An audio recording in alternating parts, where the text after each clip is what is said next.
Selamat pagi sahabat Alkitab yang terkasih. Marilah kita mengawali hari ini dengan melakukan perenungan akan firman Tuhan. Bacaan Alkitab kita pada hari ini berasal dari kitab Kejadian pasalnya yang ke-14, ayat 21 sampai 24. Berkatalah Raja Sodom itu kepada Abram, "Berikanlah kepadaku orang-orang itu, dan ambillah untukmu harta benda itu."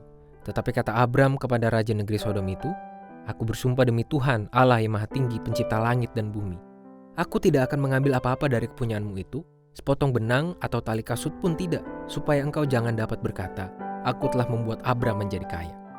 Kalau aku, jangan sekali-kali. Hanya apa yang telah dimakan oleh bujang-bujang ini, dan juga bagian orang-orang yang pergi bersama-sama dengan aku, yakni Aner, Eskol, dan Mamre. Biarlah mereka itu mengambil bagiannya masing-masing."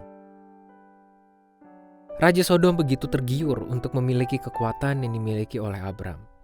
Keberhasilan Abram dalam mengalahkan Raja Kedorlaomer dan raja-raja sekutu lainnya dengan menggunakan kekuatan para orang-orang terlatih yang hanya berjumlah sekitar 300-an telah menggiurkan hasrat kekuasaan pada diri Raja Sodom. Ternyata ia tidak cukup untuk menikmati kekalahan Kedorlaomer dari Abram, tetapi ia begitu ingin merasakan kekuatan yang sama pada diri Abram. Baginya, keberhasilan Abram adalah karena orang-orang yang berperang untuk Abram. Namun inilah kekeliruan Raja Sodom dalam melihat kemenangan Abram tersebut. Abram dengan tegas menolak tawaran dari Raja Sodom yang akan menukar para orang terlatih perang dengan sejumlah harta yang cukup besar. Bagi Abram, kehadiran orang-orang terlatih itu bukan sekedar alat atau aset kekuatan fisik dan perang. Kehadiran mereka adalah salah satu bentuk penyertaan Tuhan yang memeliharanya sebagai seorang pengembara yang tetap dapat hidup dalam keamanan di tanah asing dan hidup dalam kemakmuran meski ia hanya dianggap pendatang di mana-mana.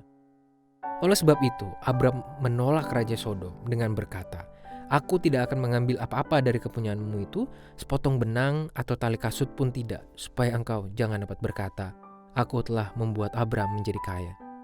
Abram pun tidak dengan begitu mudahnya menukar keberhasilan dengan hal lain yang terkesan menggiurkan.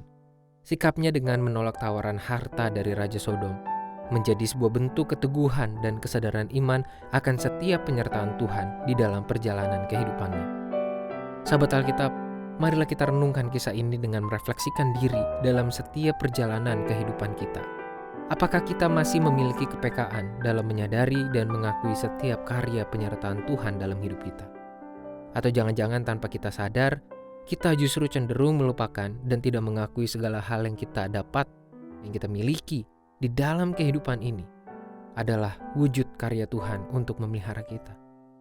Apakah kita masih sering merasa bahwa setiap prestasi atau keberhasilan yang kita dapatkan adalah hasil dari kerja diri sendiri? Kiranya firman Tuhan pada hari ini menyapa dan meresapi hati setiap umat Tuhan untuk membangkitkan kesadaran dan kerendahan hati dalam menikmati serta mensyukuri setiap karya penyertaan Tuhan di sepanjang waktu. Marilah kita berdoa. Tuhan, terima kasih atas firman-Mu yang mengingatkan kami betapa pentingnya sebuah kesadaran, kepekaan, dan kerendahan hati dalam menyadari setiap bentuk penyertaan Tuhan dalam kehidupan kami. Ampuni kami Tuhan kalau entah sadar maupun sadar kami melupakan dan bahkan menyangsikan tentang penyertaan Tuhan. Kami meragu ketika kami berada di tengah situasi hidup yang sulit. Tapi biarlah firman-Mu pada hari ini kembali mengingatkan kami dan menyadarkan kami bahwa Tuhan selalu ada beserta dengan kami. Hanya di dalam nama Tuhan Yesus kami berdoa dan memohon. Amin.